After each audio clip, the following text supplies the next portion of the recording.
This is Geeks Represent, where we talk about representation and issues that matter to us geeks. We are Daryl, Marshall, Sean, and Joe. As more people are getting vaccinated, as should you, and restrictions are getting looser, we're slowly starting to travel again and getting to enjoy the events we loved so much. Our very own fellow podcaster, Sean, got to go to this year's New York Comic-Con last weekend, and if you follow his Instagram, shameless plug, it looks like he had a blast. Here's Sean and his recap of Comic-Con. So, hey guys, I just got back from New York City, and man, New York City is different from how it used to be before I moved versus after I moved post-pandemic. Things definitely got much pricier just to navigate around. Food costs went up. I remember the freaking, was it the AirTran from the airport went up? I'm like, dang, talking man, in general. Yeah, in general, everything went up.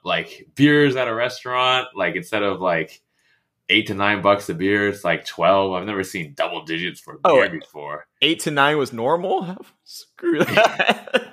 I knew New York was expensive, but damn. Now it's 12. So I'm like, dang, everything went up, which I guess makes sense because they have some of the strictest rules there in terms of how they're allowed to operate and where they can operate. And then if you've been following New York, a lot of the strictest vaccine mandates have been in place where in order to go to a restaurant or a bar or anything indoors, really, you have to have proof of vaccination with you, either digital or paper.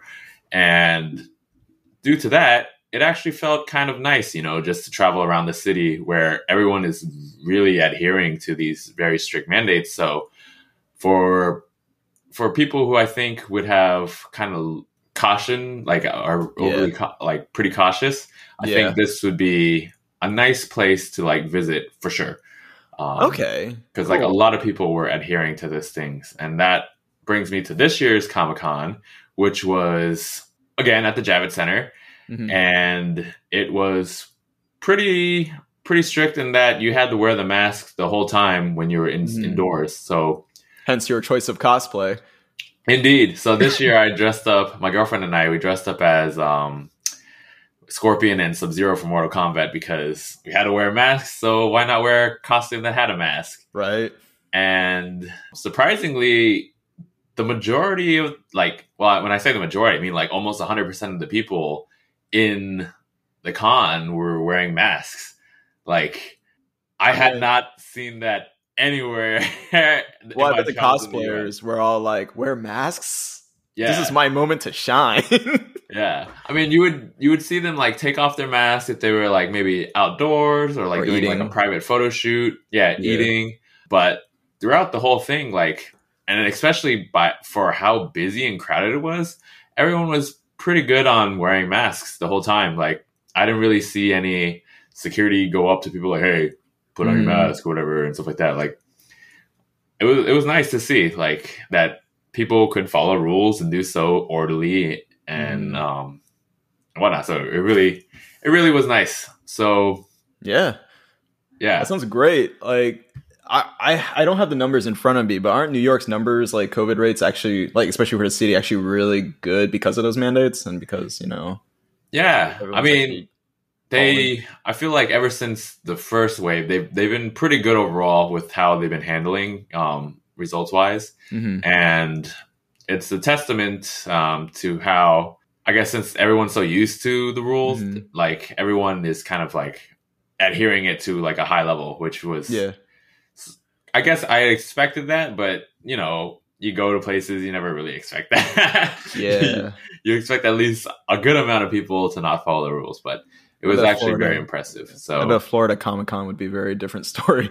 But so you didn't feel it was too much what was the process when you had to even fly in and then go in? Did they screen you and check your vaccination card and temperature check you and all that?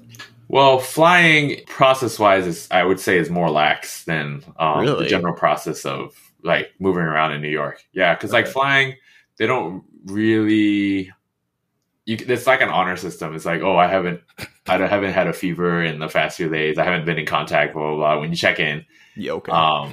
you do have to wear a mask the whole time while flying, which can get a lot of fatigue on your ears if you're like wearing like headphones over the ears and stuff like that on a long flight.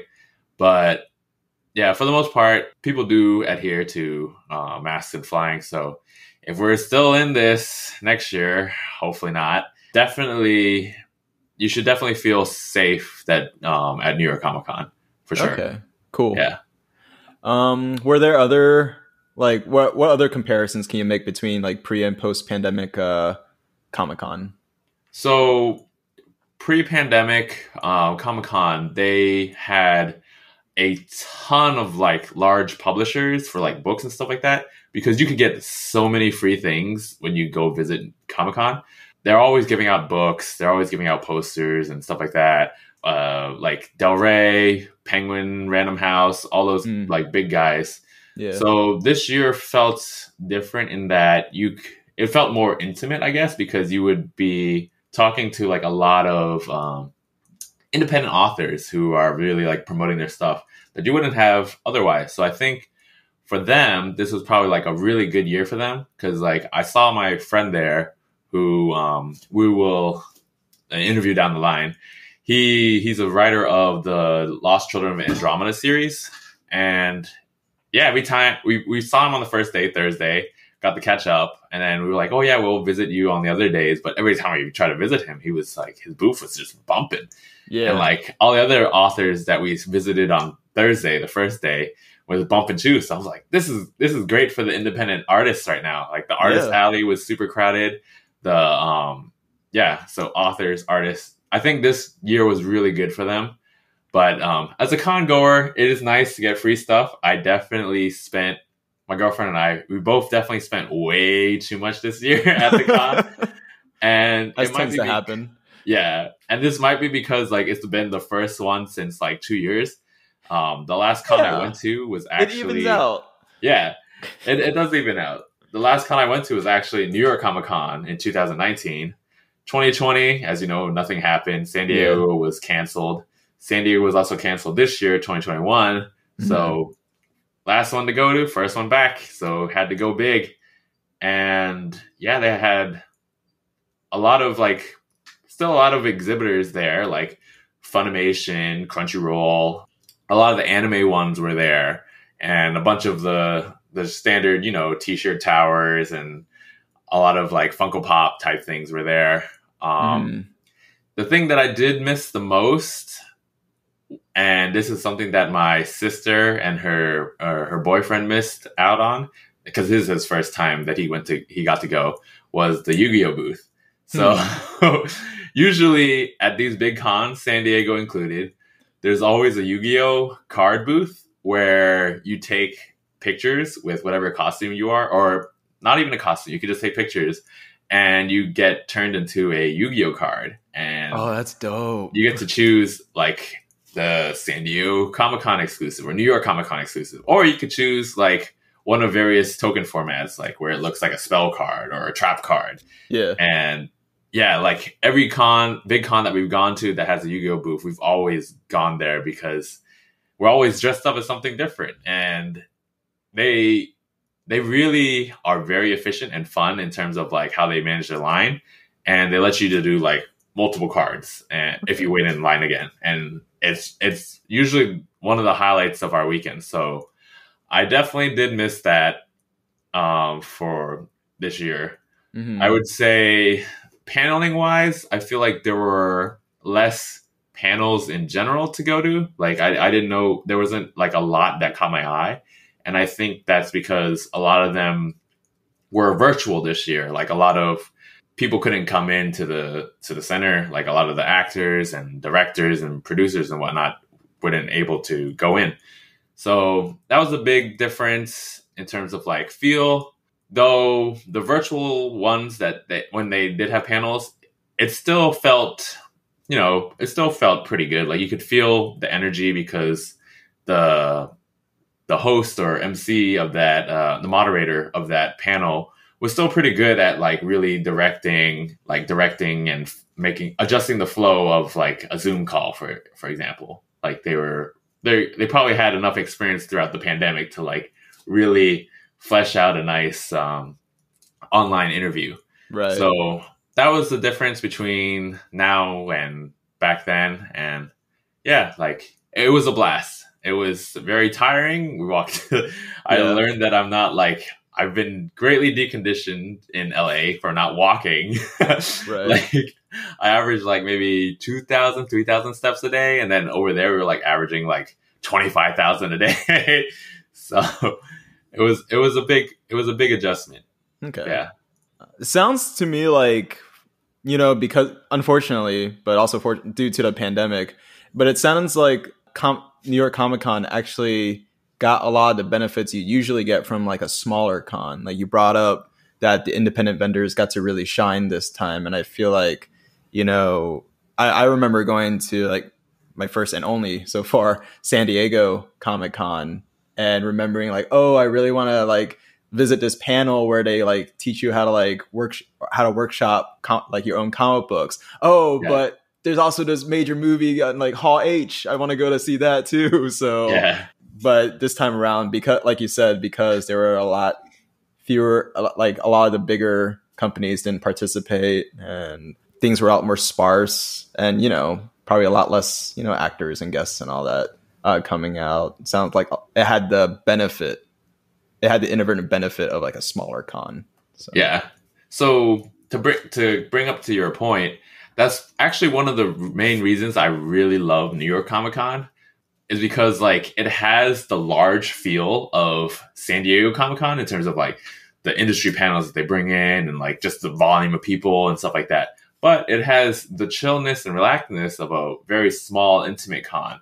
So like, cause like San Diego Comic Con, the average wait time for a panel, if you want to get into like a big one, is like 2 hours. Like you better be in line like 2 hours beforehand. Hall H, different story. That's like a whole day and a half that you have to be in at least to get into Hall H, depending on how big it is. But New York Comic Con, usually you can get into whatever panel you want if you just show up like 5-10 minutes early. Most of the time, even the actual time. Like usually they have a lot of room. And this year the Javits Center got expanded like a lot. So they have a lot of their big panels in the new Empire stage. So like before, you would actually have to walk across town, like a couple avenues to Madison Square Garden, where they would have like the big like auditorium rooms. So that was a nice bonus of this year, where it's still attached to the Javits Center. So it's not like so far to get to. So you can really manage your time better if you don't get lost in the exhibitor hall.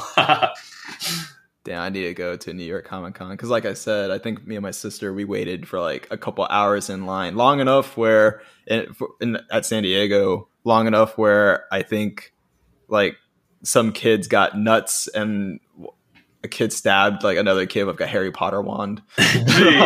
Like people were done waiting, so I really wish I got to go to New York Comic Con this year because it sounds chiller, it sounds better. Yeah. Cool. For everyone who wants to like go to their first big one, but like not still too big. Yeah, it's like base. I mean, they said that they had just as many people in attendance as San Diego Comic Con, if not more, in 2019, which I don't believe based on seeing both, but it's much more relaxed for sure. Okay. Like the way it's run and stuff like that. Like even the whole registration process on how to get tickets, like San Diego Comic Con is really like a lottery type system, as you know, if you've been there, since you've been there. It's kind of tough to get there, but like New York Comic Con, like they were still selling tickets like even day of and whatnot. So you or anyone you know could really just get into it and it will be a blast. So hoping that it doesn't catch on so much that it gets super crowded like San Diego. Or super overwhelmed. Yeah, where it's like overwhelmed. But right now, even for its like huge size, it's pretty spacious and like things are there's there's enough to accommodate where you're not stifled. Okay. Yeah. Cool. Now, all that being said, so do you still prefer big cons like New York Comic Con, or do you prefer like the smaller ones like Awesome Con, or even like the Fairfax County like Comic Con, or small like Otakon and all that? Even though Otakon's not that small either. Yeah, Otakon. I mean, Awesome Con and Otakon have really grown a lot lately. Yeah. I haven't been to Otakon in a long time, like since I moved. But the last time I saw it, it was like really big and like bumping as well. Yeah. Yeah. So I would still lump Otakon and Awesome Con as like a big con type thing, and put like the Fairfax or like a Richmond Comic Con or RVA Con like in like that small category. And like I feel like I do miss some of the small cons where like you get really intimate with like meeting and partying with a lot of the bands. Yeah. I've definitely done that a lot, meeting and partying with the producer of the whole event. like you get to really have a very personal experience with everyone involved, and that's always been a blast. But for me now, in terms of like where I am in life, I think the big cons are I'm more drawn to the big cons because of like what they offer and stuff like that. Yeah. Yeah, just because of the variety and the options and just like the sheer amount of like people who cosplay or like the level of cosplay, like it's pretty inspiring. Or like even the vendors, like they just have awesome stuff. And like, I mean, if you're like a vendor, like a artist, then you're probably doing decently well enough where you're like pretty good with your shit. Like your craft is like pretty solid, because it's expensive to vend at those at those cons. So you'll be guaranteed to like really get good stuff. So small cons are nice because you find like those gems that are diamonds in a rough, that are still developing. But yeah, the big cons have some good stuff. And yeah, like you said with San Diego Comic Con, where you're like looking for how to write like your comic books and whatnot, like, or do Hall H, like the fact that you have those options is pretty dope. And I would say that's a really big plus of San Diego Comic Con, because they do have a lot of industry related like workshops. Like one of my favorite workshops to go to San Diego Comic Con is like the voice acting workshop, where it's hosted by like two guys who been in the industry for like 40 years or whatever. And it's just amazing because you go there, you practice as well, like live in front of an audience, and they give you tips and feedback. And yeah, it's like a really good place to like really make connections and whatnot, and like kind of like get your toes deep into the industry. So that's where I like San Diego Comic Con over New York Comic Con, where like you can meet up with people. There's so many like after parties that are San Diego related. But the downside of that, as you said, like you have to really pick and choose very carefully, like what your itinerary is, because it's like, all right, everyone is throwing an after party. Who would I go to see or whatnot? And all those options can be overwhelming, which is why New York Comic Con is kind of nice, because you stay focused pretty easily, especially if you're not someone who's like really good at planning ahead of time. Yeah. And you can just bang things out where you just have a pretty full spectrum on just enjoyment experience for sure. So like I would recommend New York Comic Con for sure to people who are just like starting out, like I think it's chill enough that you can start with that even over a small con, where you wouldn't be overwhelmed. Like you'll be shocked and stunned because everything's just so big and huge, but you won't be overwhelmed. Like it's navigable. Okay. I will attest to what you were saying about in defense of small cons. I will attest to like that intimacy that you brought up, like that, because I remember waiting in line for pictures or autographs at, say, not even like New York or San Diego, but like AwesomeCon, right? Yeah. And it's very like, get your business done and leave, right? Yeah. Like go through, even if there's like no one in line, right? Yeah. Like you go get your stuff, go.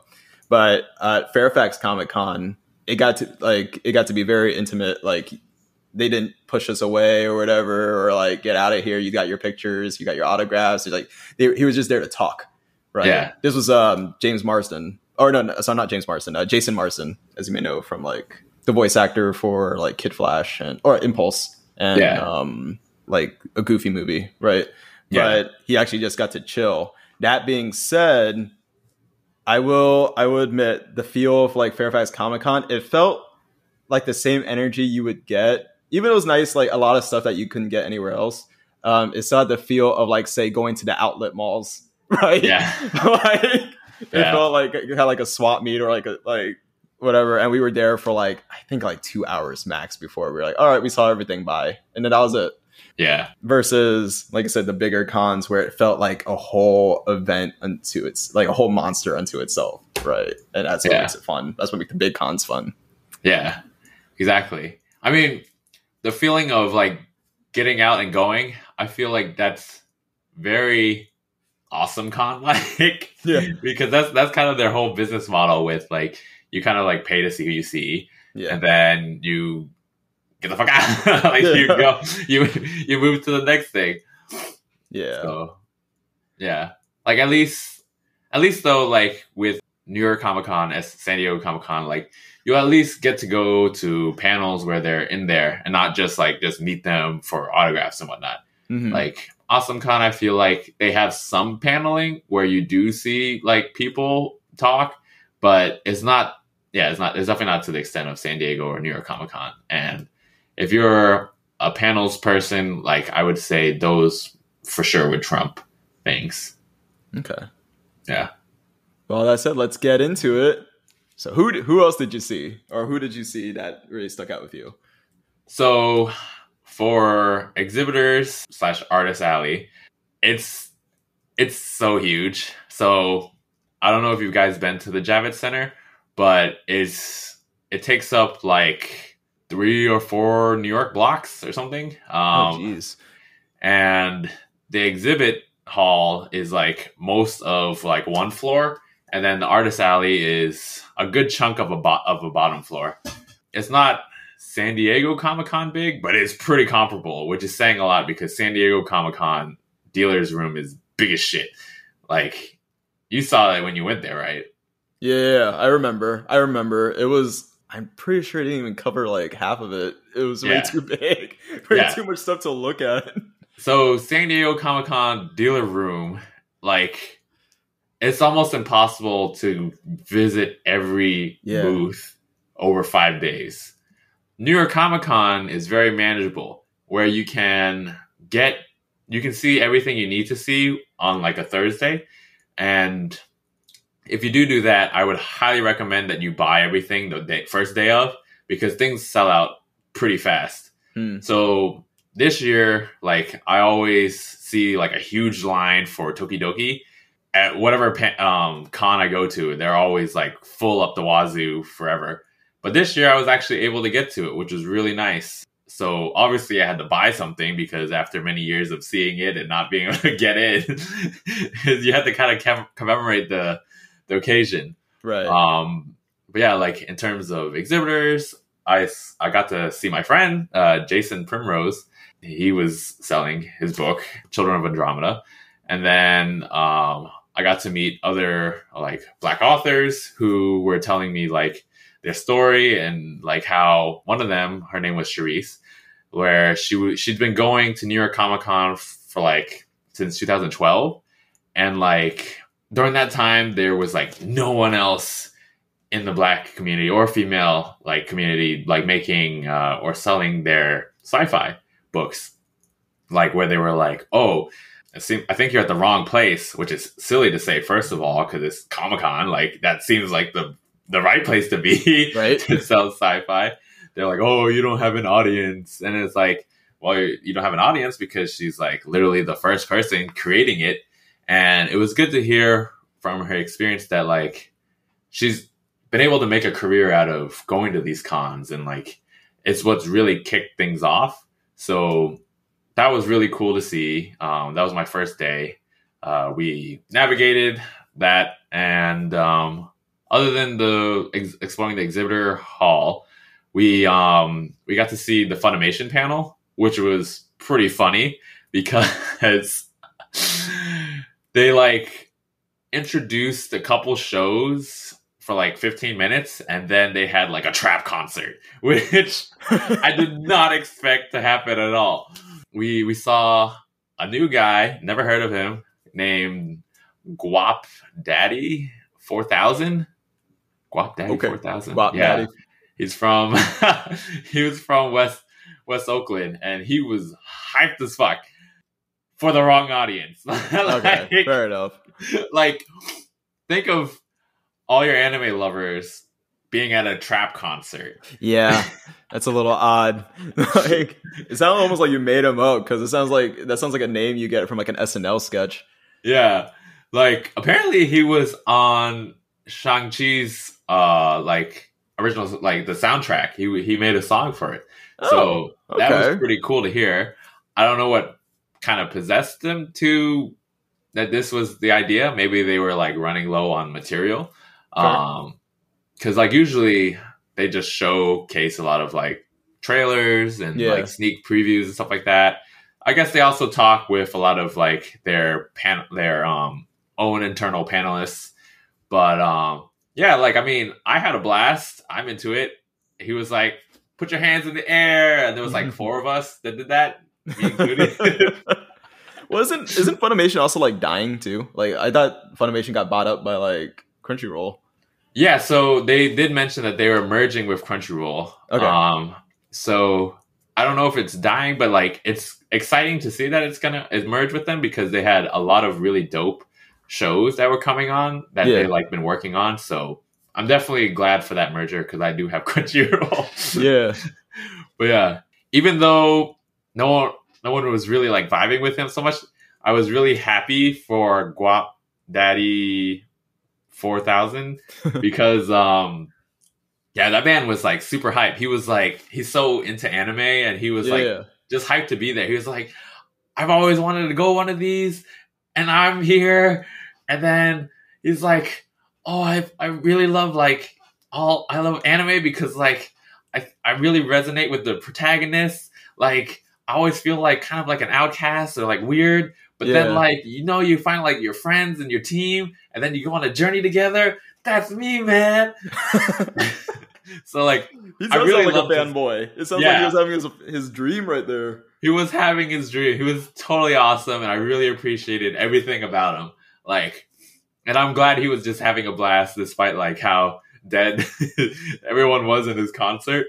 But they did like his Q&A afterwards, because he was hilarious, and yeah, so I'm glad that I got to see that. Yeah, so definitely post a link. Yeah, his like IG, Twitter, or whatever. Yeah, I want to check him out now. Yeah, I mean he got good energy. He was like, I know this is a panel, but I treated this like a concert. And this is so funny because he's so like West Oakland, like true. Like his vibe is so like from Oakland and Cali, and then he's just super hype at a con, and it was great. So he didn't treat it like a job. He didn't treat it like a paid gig. Yeah. So yeah, that was super fun. That was day 1.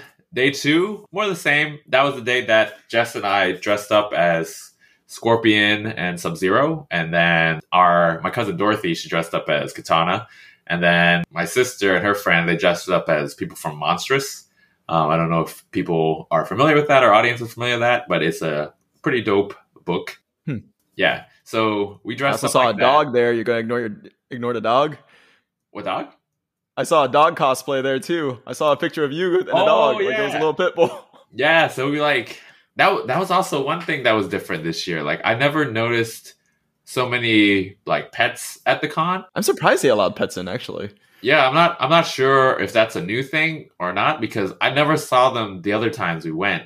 But this year there was definitely a lot more, and a lot of them like dressed up and stuff like that, and it was so cute to see. But yeah, we like ran into a dog while we were like waiting for the bathroom, and we were like, gotta take a picture with them.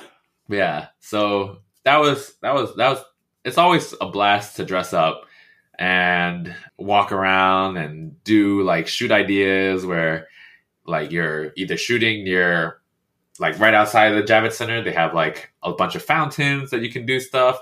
They have a lot of grassy forest looking areas like just near the metro, which is surprising when you think about like New York City. You think about just concrete jungle, not much actual like jungle like type of backdrops. Right.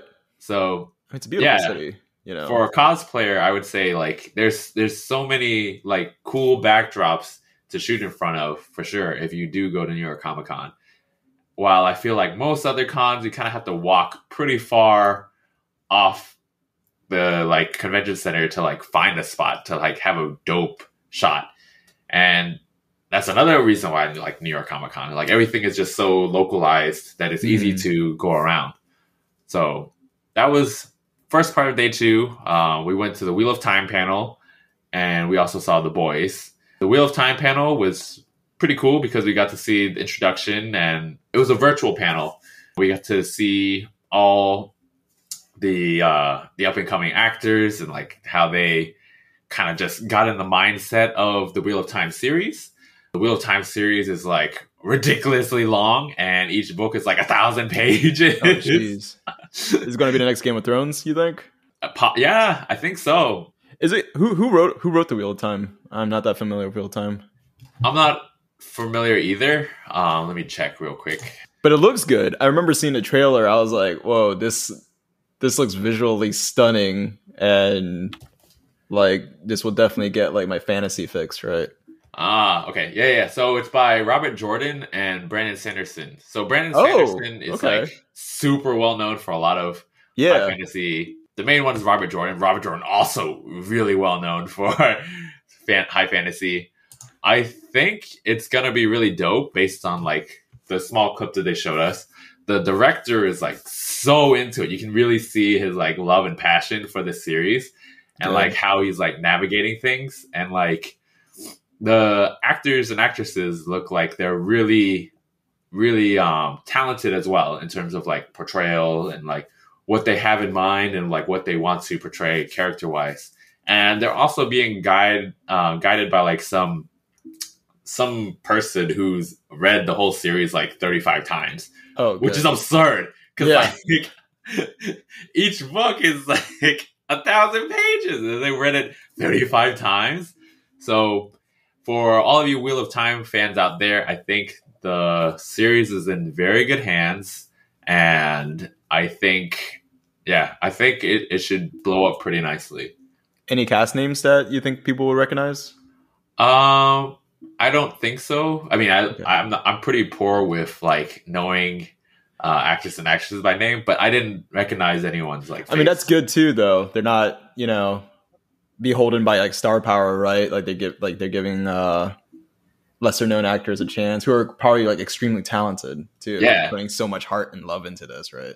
Yeah, for sure. So like, I guess one of the actresses looks like she's been on a lot of like shows, but they're like kind of like shows in the same vein, which I don't think like have blown up yet. So like, even I don't think they would still recognize her. But look it up real quick. Yeah. Oh, okay. So I already see like Rosamund Pike. Yes, that's actually a big name already. She's probably the biggest name. Everyone else seems like lesser known a little bit. I don't recognize any other names on this, which is exciting, which is good because that means more exposure, right? Yeah, for sure. A lot of them were very excited too that they got casted for it. They're like, oh snap. So it's gonna be cool to see like how their energy comes out on stage. But like they were telling me like the freaking like costuming work and the stage work was so intricate and like well built that it really put all the actors and actresses like mind in the setting. Like they felt like a fantasy. Like I guess it's like kind of like how Lord of the Rings had their awesome sets where you feel like you're basically a wizard or in the Shire, right? Yeah, exactly. So I think just the fact that plus the cast, the energy, the love of the director has for the series, I think it's gonna take off very well. Shit, I just saw Daniel Henney's in it. Yeah, he is. Oh, I love Daniel Henney. He's one of the main people. So Rosamund Pike and Daniel Henney are gonna be a couple. Oh, that's big. Yeah. I mean, Daniel Henney is a gorgeous man, but yeah, like they're not a couple. Like they're trying to play with the idea of love that's like semi-platonic, but like it's romantic, but it's like nothing really physically happens. It's not explicit. Yeah, like nothing physically happens, but that they just love each other so much. Huh. So it's gonna be an interesting take on what love could be. Like they just know each other so well that they take care of each other and like they care about each other so deeply. And we're gonna see that come out on screen. That was one of the things they did talk about. Shoot, well, call me excited. Yeah. Okay. So that was the Wheel of Time. The other panel we saw was The Boys. They did a recap of the first 2 seasons, and it was freaking hilarious. They had Homelander. Homelander was there. The Deep. Huey. Starlight. And then I keep forgetting. Karen Fukuhara was there too, right? Yeah, she was. I forget her character's name, but yeah, she was female. There. Yeah, the female. Basically, the female. Who else was there? Yeah, you said Chase Crawford, Jack Quaid. I forgot. It's like Emily. I think that was all who were there. Erin Moriarty and Anthony Starr. Yeah. Yeah. I think, those were the main people who were there. And they were all hilarious. And Homelander is freaking hilarious. He's like nothing like his character at all. Like, I hope not. I mean, but like he's not even like a serious guy. He's just like super trolly. Like he looks like he fits in at Comic-Con. Like he looks so he's got like a scruffy beard. He just dresses like he doesn't care. Yeah. I expect he's used to it by now because he was big on Jericho, I believe, which was, a big like fan loved series. So I bet he felt very much at home at Comic-Con by now. Yeah. So like that was he was hilarious, and like all his quips and everything was hilarious, which was like kind of matched by like Starlight. Starlight's actress is freaking hilarious too, and like she's just like so badass as a person, and she doesn't give a shit. She's like so down to earth. Like she feels almost like her character when her character is not like as Starlight, like when she's just normal. Not dressed up or whatever, like disguised. And like they went over things like the whale scene. That was great.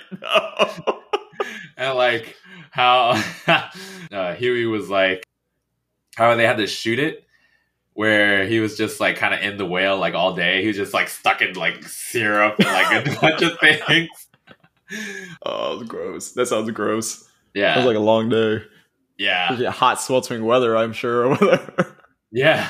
So, like, the thing that most of the cast complained about was, like, their suit and, like, having to wear it. And then Huey and the female were like, I mean, we had an easy time. It was great. Because they're, like, dressed in street clothes. Yeah. And, like, the only thing that they complained about is that they were in blood all the time. So they were, like, covered in syrup all the time, and they were like mad bees. Oh, I never even thought of that. Yeah. So they were like mad bees, and they kept getting like, I guess, either stung by them or like bothered by them. So that was the only thing that was annoying about it. And yeah, it seemed like Huey, played by Jack Quaid, he was like on board with everything in the script. He was like, we're going to do this? Yeah, let's do this. I'm going to be in a whale? Okay. Sure, why not? And then Karen Fukuhara, she was like down for everything as well. She seems a lot bubblier than the female one. Yeah, she's super bubbly and she was super hilarious. Like, she talks a lot. Yeah. Compared to her character on screen, for sure. The mute character, yeah. I don't know if you ever seen it, but she has a YouTube channel and she's like done a few things with like Erin Moriarty as well, Starlight. And you're right, they seem very different. Yeah. I mean, it's so great. It's so great to see. Yeah. It's always good it's good to see like when a cast genuinely seems like they enjoy each other's company. They do. And they did say that. They said like, I know a lot of people say this, like cast section, like we get along really well with their cast, but like we legitimately do. Like it's always a blast like on set. It seems like they're always like poking fun at each other, especially like they always like make fun of or mess with Laz Alonso, who plays Mother's Milk. Why? Because he's usually like the straight man, like on the show. Yeah. I mean, in person, and like Erin Moriarty and Jack Quaid, if you get them together, they're always like being devious and like making random sounds and stuff like that. Like one time they were like making pterodactyl noises on set. And it was like getting really late, and like they were doing it all like annoyingly, and someone was like, "Shut the fuck up!" And they're like, "Oops." So, like, yeah, they're like a bunch of kids, and like Laz is like the adult who like kind of like reins them back a bit, right? Yeah. So yeah, it was pretty fun to hear that. It was fun to get Chase Crawford's opinion on the whole dolphin scene in the gill. Oh my god, I forgot about that perverted dolphin. The dolphin, and then even the gill scene. He's like, "Oh, yeah, this is what I've been working for all my career. Like I didn't like, never would I ever think that I would be playing myself with these gills." And then they were like, "How did you feel when that script came to you?" He's like, I was like, "Oh, okay, I guess we're doing this. Fucking." And like everyone else kind of saw what was like something was gonna happen, because apparently the prosthetic for his gills is like, it just like kind of breathes. Yeah. It's just like sitting there on set, like breathing. Yeah, so everyone was just really like, disconcerting looking. Yeah, everyone was like freaked out by it. Whenever they like went into production, they're like, "What the heck is that?" But yeah, that was pretty funny. They also made fun of Nathan Mitchell, who plays Black Noir, a lot, because he's always falling asleep on set. Yeah, I've heard that before. Yeah, they were asked, if you could wear another person's costume, who would you wear? Like, which superhero like would you wear in the show? They all said Black Noir. Yeah, Chase Crawford was like, I would dress up as Black Noir because no one would know if I fell asleep. I heard he's notorious for it. Like, he's always napping on set. They always like prank him. Yeah, Aaron said there's a scene that they caught on camera where he looks like he nods off. Like his head like bobs forward on the new season in season 3. So she's like, if you see that, he is definitely knocked out. Like he is gone. So yeah, that was I'm glad they have fun with it. I could tell, like I said, I could tell, like, just, from their, like, YouTube or Instagram posts and all, they seem like a really fun cast. And you mentioned, like, a lot, because I've seen Laz Alonso in, like, crime dramas, right? Yeah. Very serious stuff. So this must be a very different change of pace, working with someone like Jack Quaid, who you might have seen, like, some romantic comedies, right? Like, Plus One or whatever. Yeah. Karen Fukuhara is known for, like, her cartoon voice acting nowadays, so. Yeah, exactly. And, like, they were talking about like their casting process, their audition for it. Like a lot of them didn't think that they would have made it because they thought they did like horrible job for their thing. But then they got turned back like, wow, like the producers love it. Like this is great. And they're like, what? Really? You want me in this? So yeah, it's pretty funny. Like Jack Quaid said that for his audition, he like read alongside Seth Rogen. Okay. So that was hilarious for him because like I think Seth Rogen was like reading the lines of Billy the Butcher. So you just like, yeah, exactly. He's like, I knew that Seth Rogen was coming down because I could just hear like walking down the hall, and then you just hear him talking like this Cockney accent, like as Seth Rogen, and he's like, I could never get that out of my mind. Like it was great. Like it was the best audition process ever. And then Jack Quaid said that.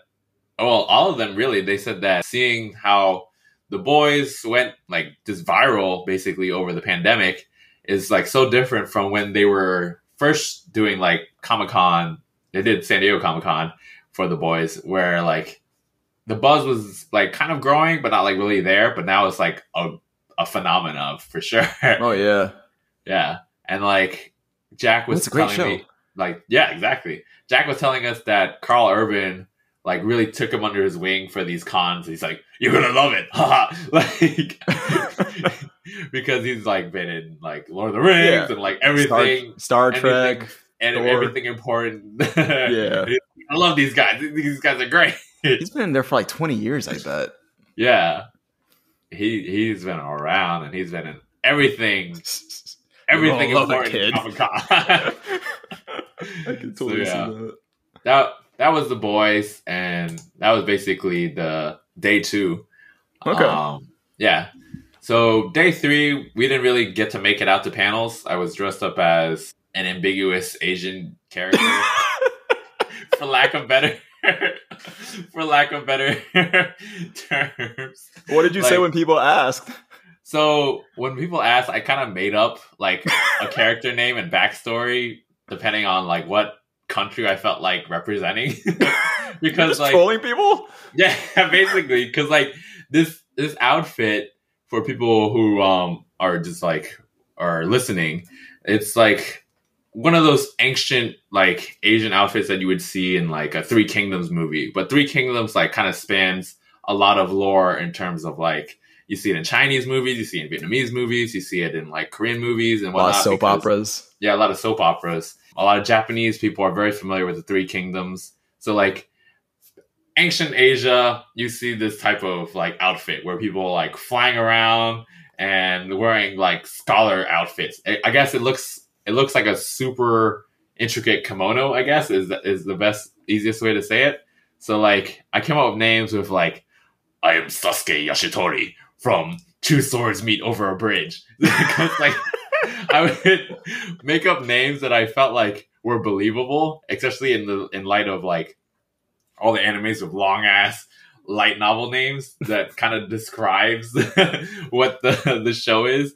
Or like I was Zhang Liu from A Tale of Two Kingdoms, which is like a play on Three Kingdoms. I was like, I'm not doing Three Kingdoms, I'm only doing 2. Mm-hmm. And then for Vietnamese, I just like made fun of a lot of things, like because my back was hurting. I was like, "Dao rock on you."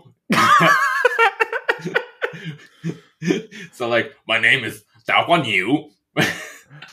So unless you're Vietnamese, you'd be like, "Oh yeah, that sounds legit." But then if you're Vietnamese, you're probably laughing because you're like, "Ouch, it hurts so much." That's still more sure than I would do. I'd probably like slip in like a dolma somewhere in there, just to troll people.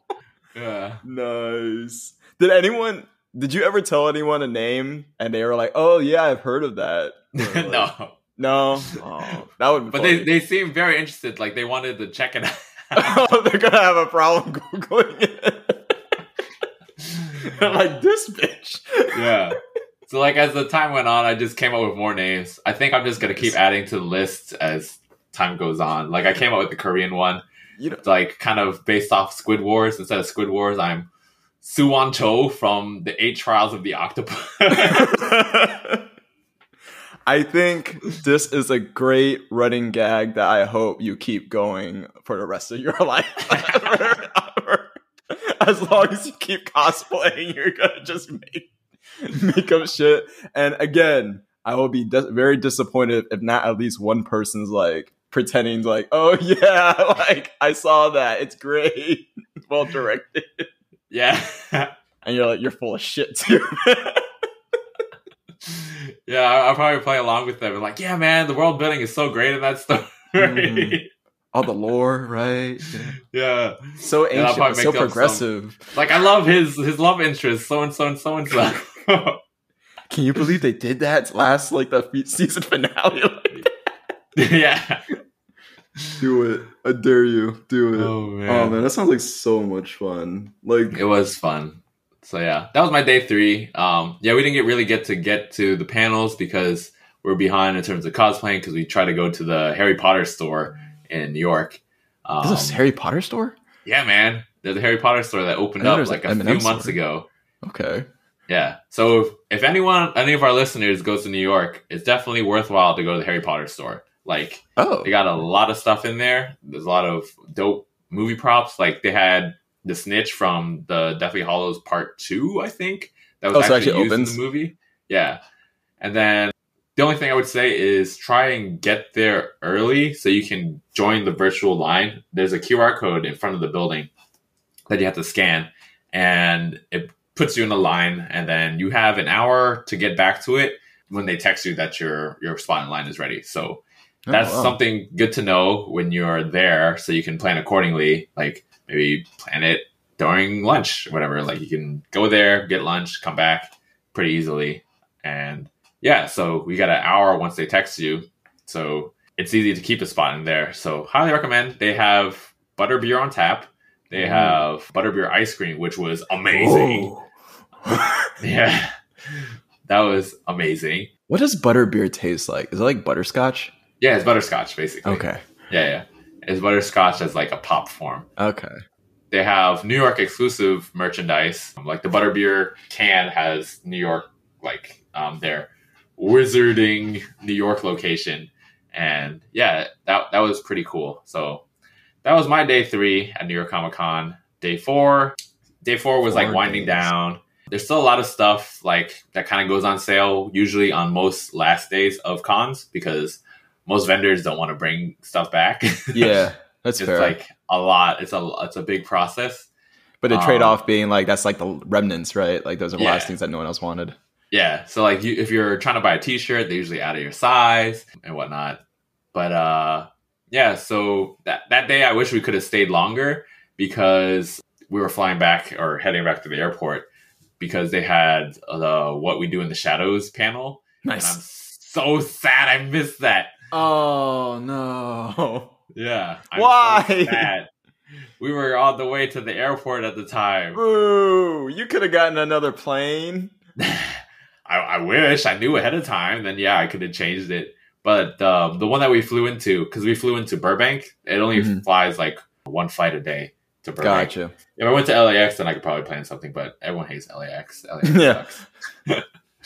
But yeah, we did make it to a panel. We went to Crunchyroll, their industry panel, and that was pretty cool because they showed so many new shows that were kind of lined up. Usually they're always showing things that are ongoing this season, but they had so many things to show for next year, and a lot of them looked really exciting. So I'm excited to see that. Yeah, I wrote a couple down. Let's see.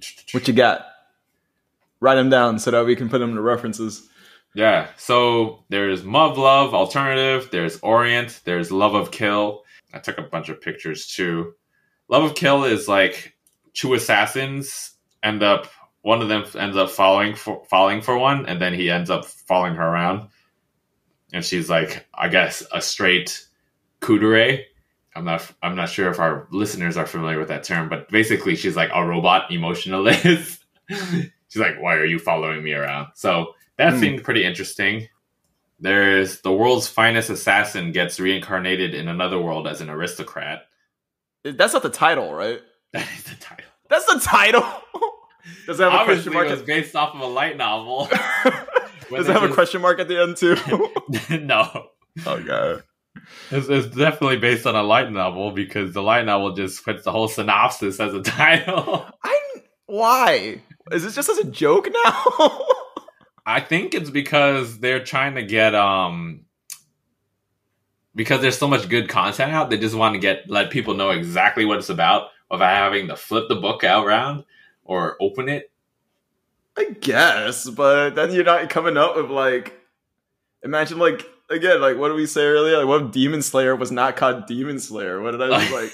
What was like? Oh, I was a charcoal vendor, and then my sister got turned into a demon? Question mark. Yeah, and then my whole family got killed, and my sister got turned into a demon. Right. What if Yu-Gi-Oh was called like this ancient pharaoh? I get possessed by an ancient pharaoh whenever I play this card game.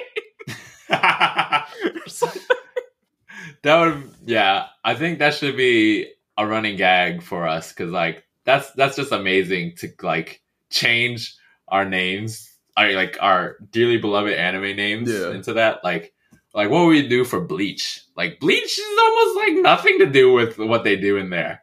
No, why is it called Bleach? Did they ever explain that?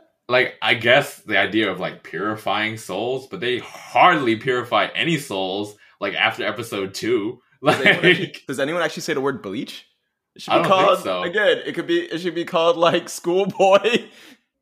I was a schoolboy. Redheaded schoolboy gets turned into a reaper or something. Yeah, I was a schoolboy until this girl from another world kicked me and turned me into a reaper.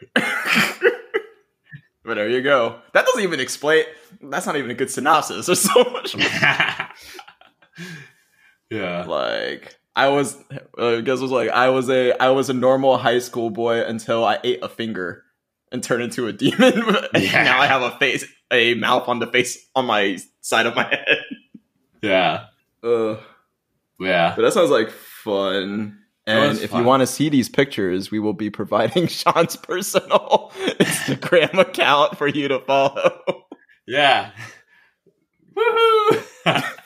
But yeah, also, there was also one other series called Platinum End, and that looked interesting because the artist for Death Note is involved in that one. Ooh. Yeah. I do like his designs. It's very gothic. Very like, okay. So that one I was really excited about. That one is about people who get chosen to become the next god, like of the universe.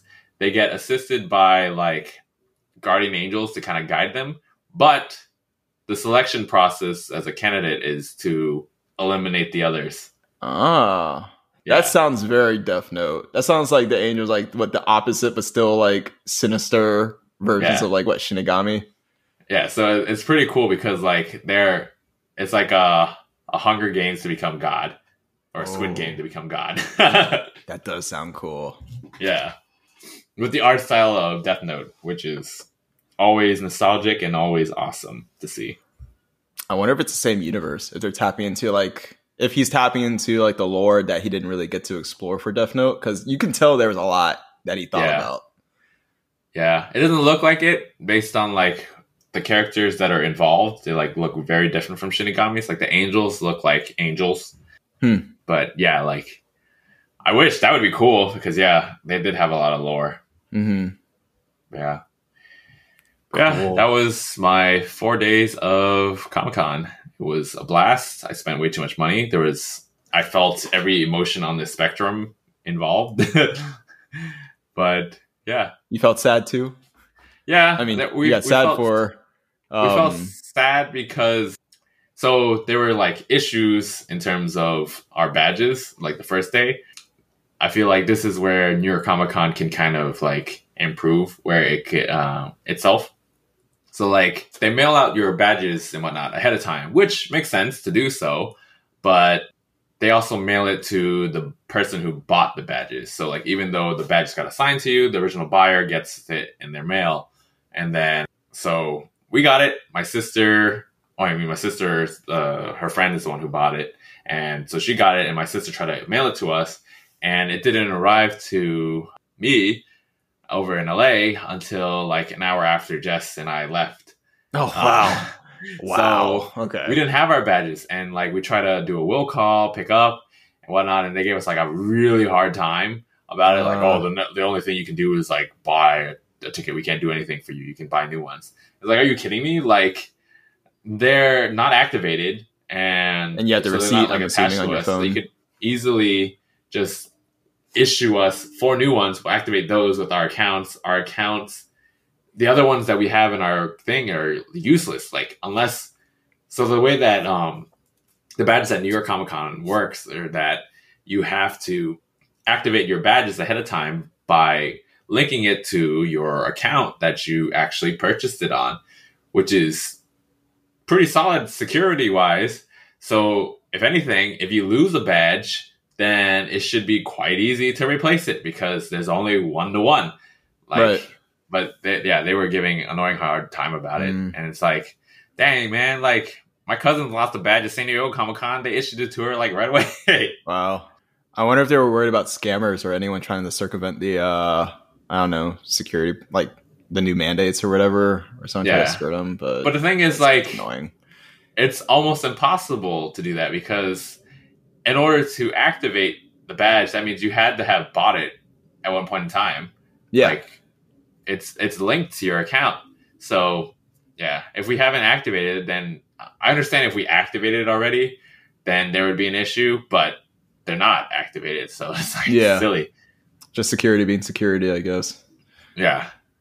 But, I mean, I get that. And then I feel like some of their organization could use, like, in terms of like how they flow people around through security. Like, because you have to enter a security check when you enter the building, which is probably the only con that I've seen that done. San Diego Comic Con definitely doesn't do a security check. New York definitely does.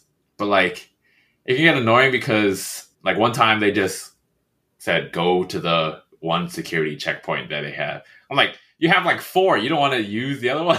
Yeah. Like, nope, go to that one. It's like, why? There's such a waste of time. Like, 30 That's minutes, really odd. like, out the wazoo, just waiting for people to go through. So, yeah.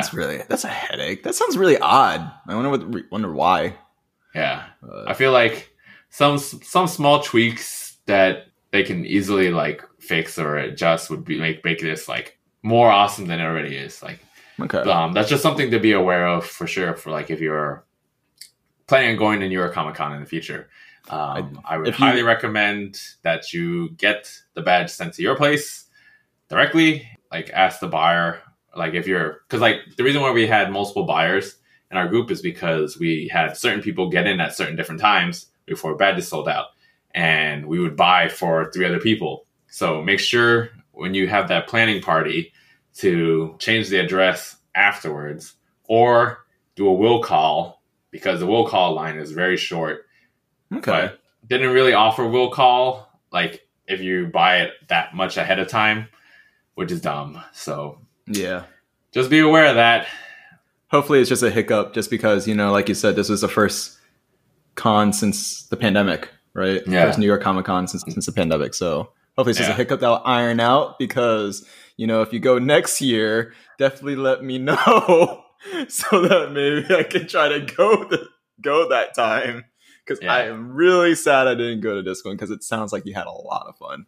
Yeah, it was a lot of fun. And I'm pretty sure next year is going to be even, like, bigger and better, because it'll be the return of a lot of really big panels for sure, and a lot of big industry / publishers. I had one more question for you. Yeah. Did you make your costumes, or did you buy them? And how long did it take to, like, get all the material together? Okay, so the ambiguous Asian man, that was definitely bought. That was, like, the best purchase ever I got, because, like, it was one of those, like, Chinese websites that, like, sell you, like, a full suit for, like, $80, $60. Seriously? Yeah, it was like professionally made. $80. Yeah, it was so good. The only thing that it took was, like, it took like a month to arrive.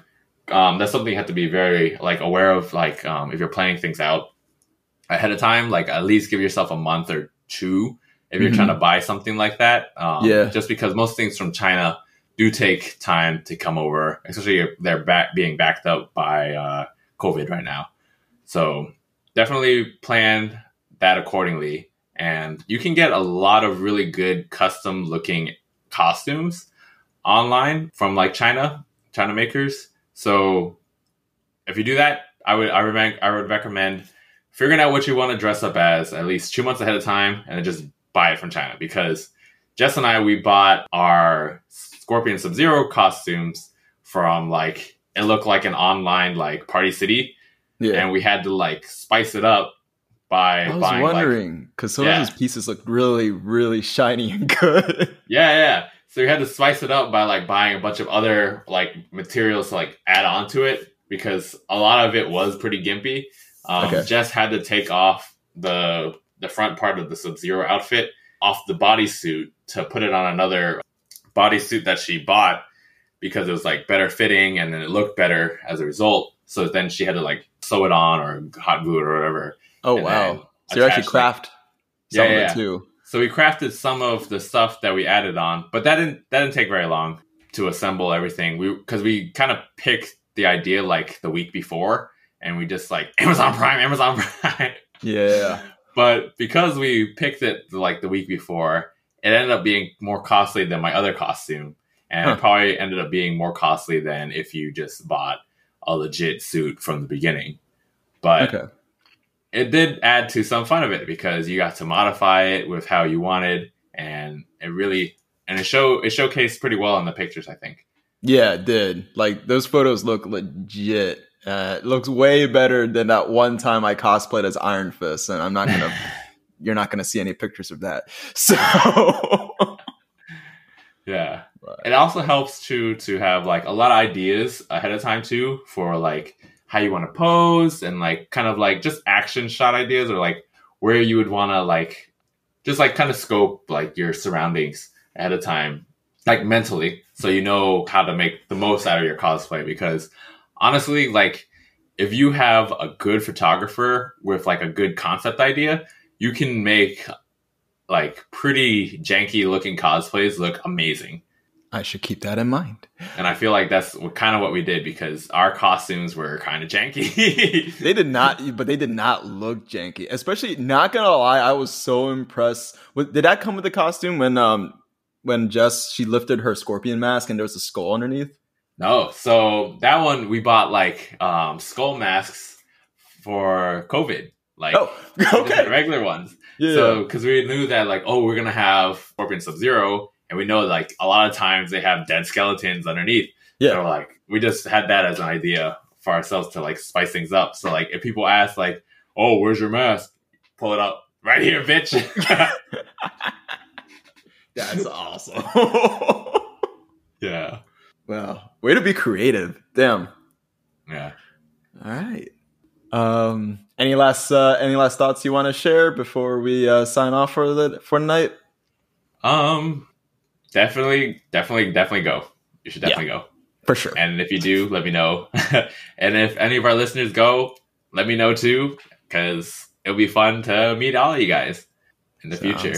Sounds good. Yeah. I'm friendly. All right. Don't bite. Yeah. Get over here. All right. Have you ever been to a Comic-Con? And if so, what was your favorite memory? Thanks for tuning in to Geeks Represent. If you've enjoyed this discussion, subscribe to our podcast on Apple Podcasts, Google Podcasts, Stitcher, and everywhere podcasts can be found. If you want to add to this discussion, visit geeksrepresent.com. There you can find our social media links. Thanks for listening.